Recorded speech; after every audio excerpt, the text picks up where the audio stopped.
Vamos nos unir, vamos dar as mãos, vamos falar com Deus de todo o coração. Graças e paz, eu sou o pastor Eric, atualmente pastorei a Terceira Igreja Evangélica Congregacional em Mesquita e a partir de agora está entrando no ar o programa Levando Deus a Sério. Espero que sejam momentos agradáveis, onde você possa tirar conclusões sobre questões espirituais, onde você possa dar crédito à palavra do Senhor, que com certeza será ministrada ao seu coração e que possamos fazer desse momento, eu e você, momentos maravilhosos de alegria, de paz no Espírito Santo. E como meditação inicial, o nosso programa começa com uma ilustração que tem como título A Oração Nossa de Cada Dia, que diz assim esta ilustração: Zé era um homem muito preguiçoso, muito. Aliás, era demais a sua preguiça. Só de olhar para ele você já sentia sono e começava a bocejar. Zé tinha algo de bom. Ele gostava de orar de madrugada. Zé também tinha algo de ruim. Suas orações eram sempre as mesmas. Eram orações decoradas, quase que uma reza. Cada dia da semana Zé tinha uma oração específica e decorada. Suas orações eram sempre as mesmas. Ora, Zé teve uma brilhante ideia. Ele escreveu cada oração que ele tinha em 7 papeizinhos, numerou de 1 a 7, escreveu os dias da semana em cada um e ficou mais ou menos assim. Domingo, número 1, a oração pela igreja. Segunda, número 2, oração pela família. Terça, número 3, oração pelos vizinhos.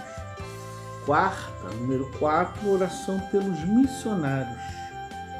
Quinta, número 5, oração pelo pastor. Sexta, número 6, oração pelos desempregados. E no sábado, que é a 7ª, oração pelos enfermos. Depois de tudo muito bem organizado, Zé colou esses 7 papeizinhos na parede próximo à sua cama. Assim, toda vez que Zé acordava para orar de madrugada, ao invés dele orar, simplesmente ele apontava um dos papeizinhos e dizia: Senhor, amém. E voltava a dormir. Parece engraçado, só que Zé ele representa a realidade de muitos que estão dormindo nesse exato momento. Pelo que diz: desperta tu que dormes e levanta-te dentre os mortos e Cristo te esclarecerá. Efésios capítulo 5, versículo 14. Evangelho de João, capítulo 1. Evangelho de João, capítulo 1, do versículo 19 ao versículo 23.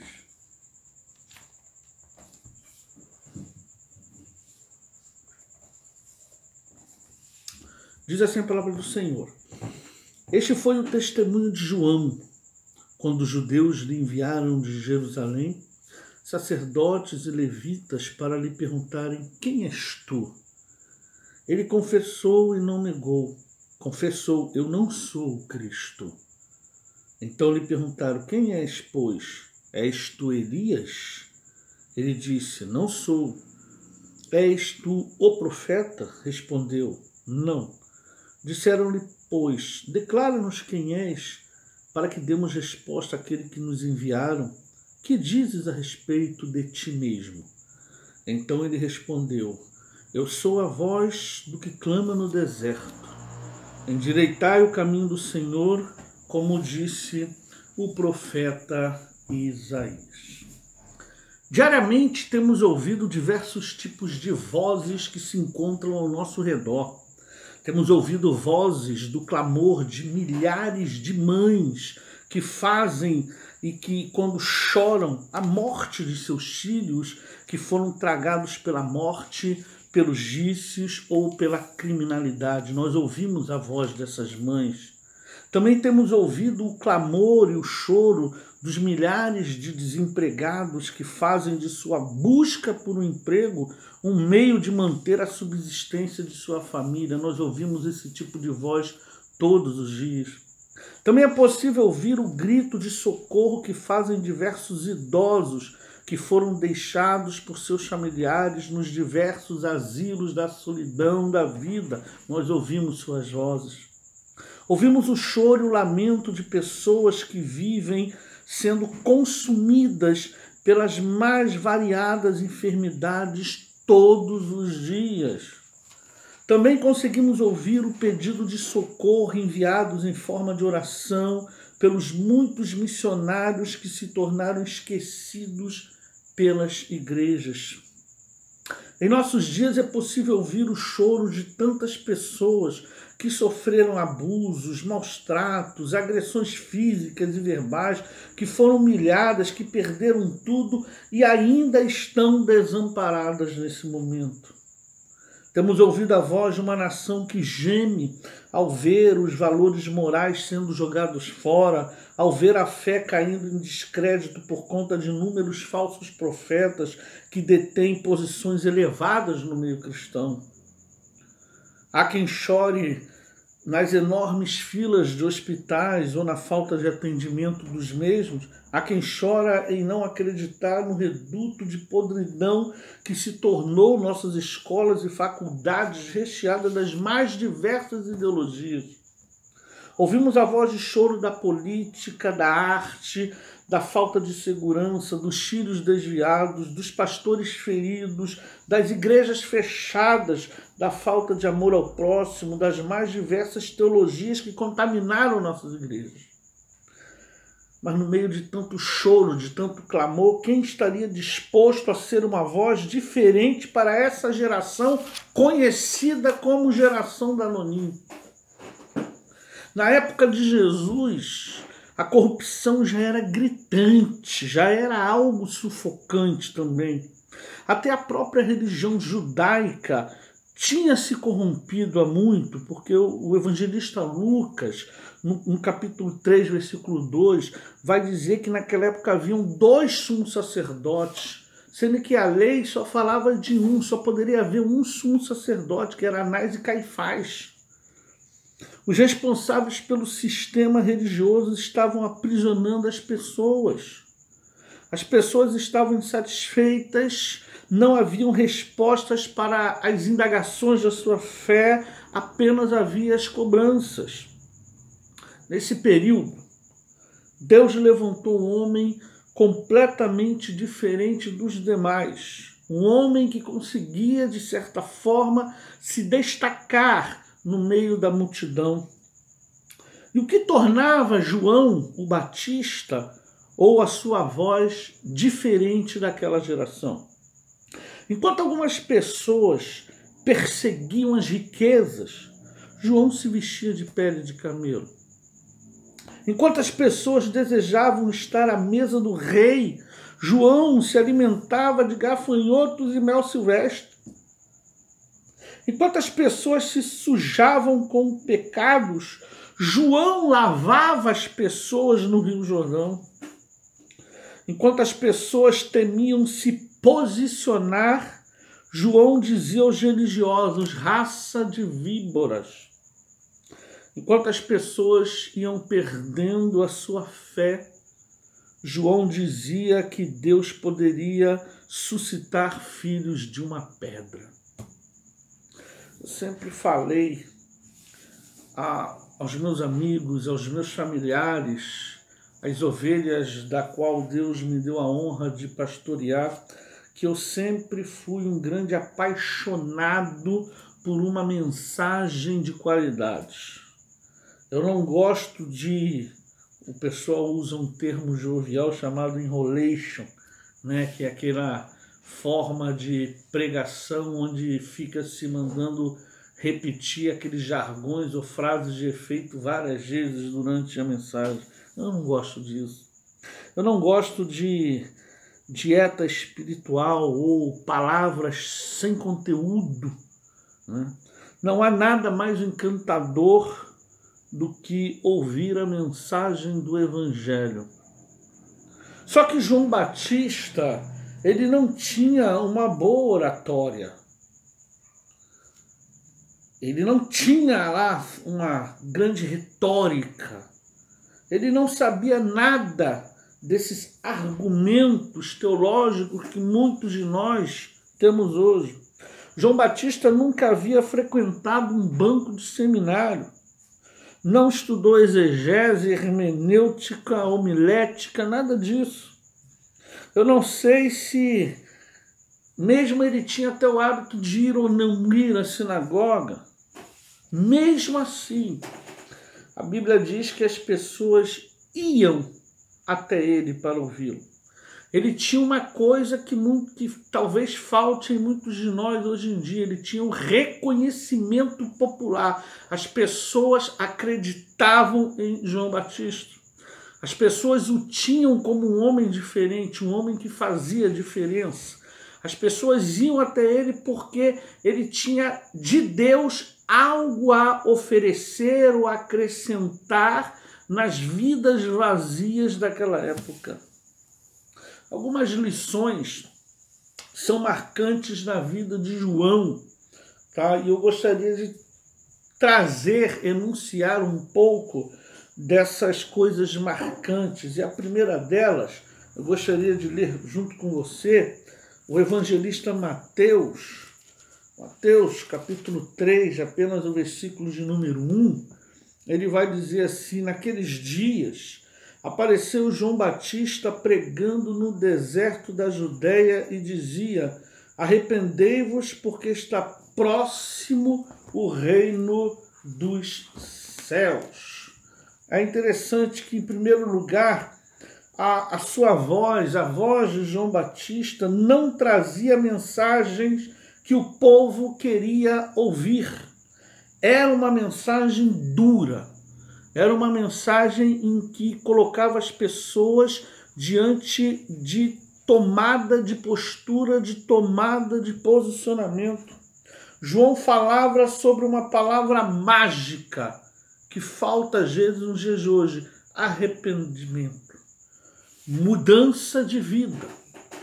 João fazia as pessoas demonstrarem sua fé, demonstrarem que estavam realmente acreditando no que ele pregava com o ritual do batismo. Está lá em Mateus 3,6. As pessoas iam até ele para serem batizadas no Rio Jordão. E o batismo era, na verdade, e é ainda hoje, a exteriorização daquilo que eu creio e eu faço publicamente, para que todos saibam que eu creio naquilo dali. João, ele confrontava os religiosos, que eram os fariseus, os saduceus, chamando-o de raça de víboras. E embora muitas pessoas acreditem que víboras aqui são cobras venenosas, o contexto não é bem esse. Existiam naquela época já algumas víboras que não colocavam ovos. Na verdade, os ovos dessas víboras, dessas cobras, dessa espécie de cobras, eles eclodiam dentro do ventre dela. Então as cobrinhas, quando saíam, tinham que se alimentar da própria mãe e matavam a mãe para poder viver. O que Jesus estava falando para esses religiosos é: vocês são assassinos de pais e mães. Era uma referência ao que eles haviam feito, aquela geração de judeus, com os profetas que Deus havia enviado para poder trazer a sua palavra e entrar em descrédito. João falava sobre a prática da fé. Produzir, pois, frutos dignos de arrependimento. A ideia de você ser aquele que vai, uma vez experimentado a graça e o poder de Deus, a mudança na vida por uma atitude, pelo arrependimento, e você ter aquela convicção, agora você vai ter oportunidade de discipular e de fazer pessoas que também venham a conhecer o dom celeste que você conheceu. A vida cristã não está ligada à esterilidade, não. Nós precisamos produzir, e produzir frutos dignos de arrependimento, produzir pessoas boas, pessoas com qualidade. A voz de João apontava para a verdade, porque ele dizia: aquele que vem depois de mim, após mim. Ele sabia quem ele era e que ele não era o Cristo. Ele sabia que sua função, a sua vinda era preparar o caminho do Messias, era preparar o caminho daquele, sim, que seria o. João sabia que sua função não era a principal, mas apenas em preparar o caminho daquele que o seria. João pregava aquilo que vivia com todas as suas forças, com toda a sua convicção. Sua voz era simples, sim, era uma voz bem simples, todavia era uma voz forte. Era uma voz recheada com autoridade, que conseguia cativar um grande número de pessoas, que conseguia, quando ele abria sua boca para estar trazendo ou ministrando a palavra do Senhor, as dúvidas sumiam e as pessoas não tinham outra alternativa a não ser reconhecer que aquele homem ali é um homem diferente, que fala em nome de Deus e que está preparando o caminho. Em segundo lugar, o evangelista Marcos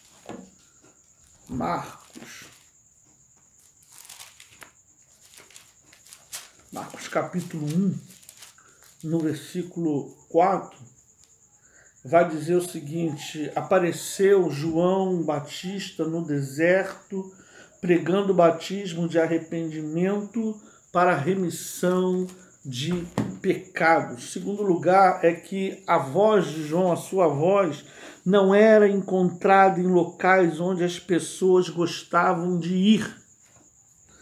Sua voz não era encontrada em locais onde as pessoas gostavam de ir. Até porque nós estamos vivendo uma realidade que as pessoas estão buscando conforto, as pessoas estão buscando qualidade, estão buscando luxo. Haja vista os templos suntuosos e o que existe dentro dele nos dias de hoje, toda um maquinário, um equipamento apropriado para atrair as pessoas. Geralmente nós somos assim, nós gostamos de conforto e de luxo, buscamos os melhores restaurantes, buscamos as melhores condições, as melhores roupas, tudo para a gente tem que ser o melhor. Hoje nós temos igrejas para escolher. Temos igrejas grandes, médias, pequenas. Podemos cultuar no templo, em casa.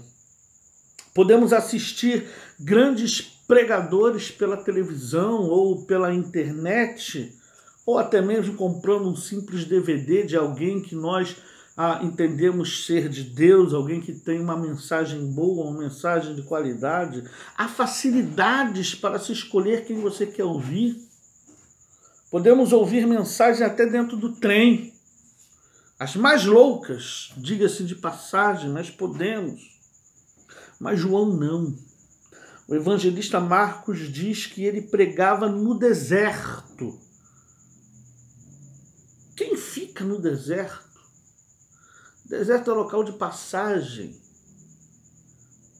Parece estranho, mas aquela era a igreja dele. As pessoas iam onde ele estava, enfrentavam o calor do dia, o frio da noite, a areia, o perigo de víboras ou de escorpiões para estarem atrás de João, para ouvir a sua voz. Ele não precisava cavucar e buscar as pessoas, elas iam até ele. O deserto é uma escola. Existem pessoas que têm dificuldade de entender isso. Muitas pessoas já usaram o termo: eu estou atravessando um deserto. Isso é bom. Isso não é ruim, porque no deserto você só tem uma alternativa. Ou você vai tentar extrair de dentro de você uma força sobre-humana para poder vencer aquele deserto e chegar do outro lado, ou você vai ser sepultado ali mesmo. Ele pregava no deserto. Quem fica no deserto? O deserto é uma escola, querido. Escola de dependência. escola de humildade, escola onde, nessa escola, você não tem outra alternativa a não ser abaixar a cabeça e reconhecer de que você é dependente de alguém. Deserto é o local onde Deus mais realizou milagres na história de Israel. 40 anos que Israel esteve experimentando e vivenciando os milagres de Deus.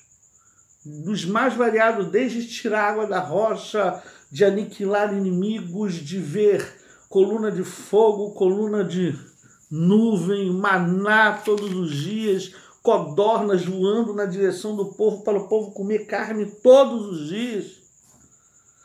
Deserto é local de ver milagres. É no meio do deserto que as coisas começam a se fazer sentido. O lado positivo do deserto, meu querido, é que no deserto nós somos apenas nós e Deus. A única ajuda que se pode contar no meio do deserto é Deus. João podia até pregar no deserto, mas a sua mensagem ensinava o povo como sair do deserto. João até podia pregar, talvez, aquelas pessoas ao lado dele sentindo suor escorrendo pelo rosto de tanto calor, mas a mensagem dele era como um refrigério na alma daquelas pessoas, trazendo um alívio espiritual, trazendo um envolvimento do Espírito. A mensagem de João podia até ser forte, de fato era, mas também nos ensinava aquele povo, ensina a mim, a você hoje, de que nós também somos fortes porque temos o Espírito de Deus dentro de nós. Em terceiro lugar, é que João tinha respostas satisfatórias para qualquer um. João tinha respostas satisfatórias para qualquer um. O evangelista Lucas, capítulo 3, versículos de número 11, diz assim: respondeu-lhes: quem tiver 2 túnicas, reparta com quem não tem, e quem tiver comida, faça o mesmo. O que a gente prende nessa questão da atitude do evangelho é que a ideia de dividir a roupa com quem não tinha nada, as pessoas não podiam andar nuas, dividir a comida com quem nada tem, né? Quem tem fome tem pressa, já dizia até Betinho sobre isso, né? Existem pessoas que tudo o que querem é um prato de comida e às vezes não tem. Lucas 3,13 também, respondeu-lhe: não cobreis mais do que o estipulado. Os publicanos, aos publicanos João ensinou a não cobrar além, a não ser maldoso. Nós estamos vivenciando uma época hoje que devido a essa pandemia que está ocorrendo ao redor do mundo com o coronavírus, que algumas pessoas estão se aproveitando do momento mais desesperador das pessoas e elevando os preços, principalmente no que diz respeito ao álcool, que tinha um preço de R$19, as pessoas vendem a 30, 60, tem lugares que passou de 100, e agora a justiça está caçando algumas dessas pessoas, dos aproveitadores. E João, lá naquela época já tinha gente assim, que gostava de tirar vantagem das pessoas. E João, com sua mensagem, dizia: olha, você viva com a sua realidade, você não precisa defraudar ninguém. Não cobre além do que é para ser feito. João 3,14, também soldados lhe perguntavam: e nós, que faremos? E ele lhe disse: a ninguém maltrateis, não deis denúncia falsa e contentai-vos com o vosso salário, com o vosso soldo. Ao soldado João disse: não maltratar ninguém, e se contente com a sua realidade. Não se deixe corromper pelas facilidades. Não use as pessoas para tirar vantagem para você mesmo e não as maltrate por isso. Por que João falou isso para os soldados? Porque muitas vezes pessoas que têm autoridade se tornam autoritárias e pensam poder passar por cima de todo mundo.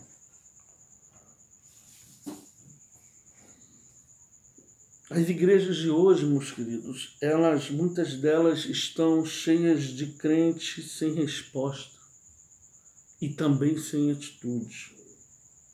É preciso um grande posicionamento em relação a tudo que está à nossa volta. Nós precisamos nos resguardar porque os dias são maus, porque as pessoas são tendenciosas a tentar te fazer sair do caminho da graça. 1 Pedro 3,15 vai dizer que nós precisamos estar sempre preparados para responder a todo aquele que nos pedir a razão da esperança que há em nós. Em outras traduções já dizia a razão da nossa fé. Então nós precisamos sim ter a resposta de Deus na ponta da língua. Não podemos nos calar diante daqueles que tentam ridicularizar a nossa fé ou tentam nos colocar contra a parede naqueles momentos difíceis. Nós precisamos ter o conhecimento do livro que nós acreditamos ser a palavra de Deus. Ter a resposta. E para ter resposta nós precisamos ter intimidade com esse livro. Todo crente, eu costumo dizer isso, e eu falo muito isso lá na igreja. Todo crente tem uma mensagem dentro de si. O grande problema é que muitas vezes tem vergonha de colocá-la para fora. Mas é preciso, conforme o texto que nós pregamos, tomar atitude. Nós não podemos viver em cima do muro. Nós precisamos a cada dia exteriorizar, colocar para fora o dom que Deus nos conferiu. Porque eu sempre digo, baseado nas Escrituras, que todo crente tem pelo menos um dom. Pelo menos um você tem. E esse dom foi dado a você por Deus para que você pudesse ser útil na pregação do Evangelho, no que diz respeito a levar a mensagem do Evangelho a toda criatura onde você estiver. Quero orar com vocês nesse momento, pedir a bênção de Deus sobre sua vida, pedir a proteção diante desses dias que têm sido desesperadores para muitas pessoas. E nós vamos orar nesse momento. Deus, a Tua palavra ela foi explanada, a Tua palavra foi ouvida por algumas pessoas. E nesse momento, Pai amado, eu suplico ao Senhor, ao Rei de toda a glória, que possa fazer com que essa palavra encontre um terreno fértil, encontre um coração que esteja disposto, desejoso de permitir que esta semente possa germinar e possa gerar frutos dignos de arrependimento. Deus, para uma geração tão corrompida como a de hoje, que verdadeiramente o Teu Espírito possa mostrar às pessoas de que precisam sim se arrepender de seus pecados, Senhor, e encontrar um lugar especial debaixo das asas do Onipotente. Senhor, em nome de Jesus, abençoe essa pessoa que está me ouvindo, essa pessoa talvez que esteja passando por algum momento difícil, mas que o Teu Espírito Santo o tome nos braços nesse momento e o ajude a caminhar, a atravessar e a vencer esse deserto que é o período de aprendizado.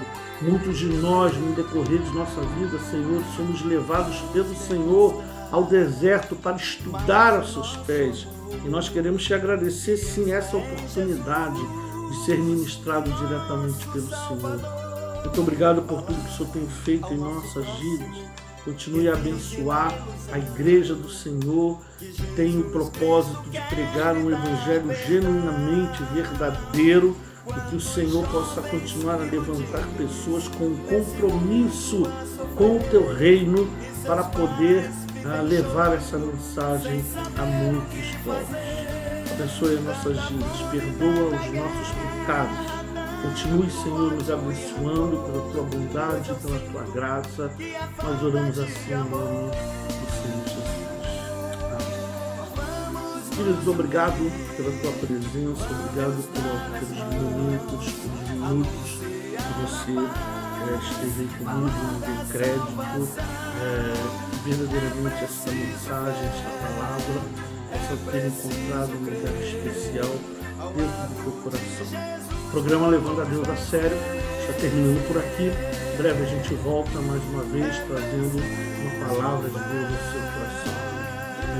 Um beijo muito grande no seu coração, um abraço. Fique com Deus. Deus te abençoe em nome de Jesus.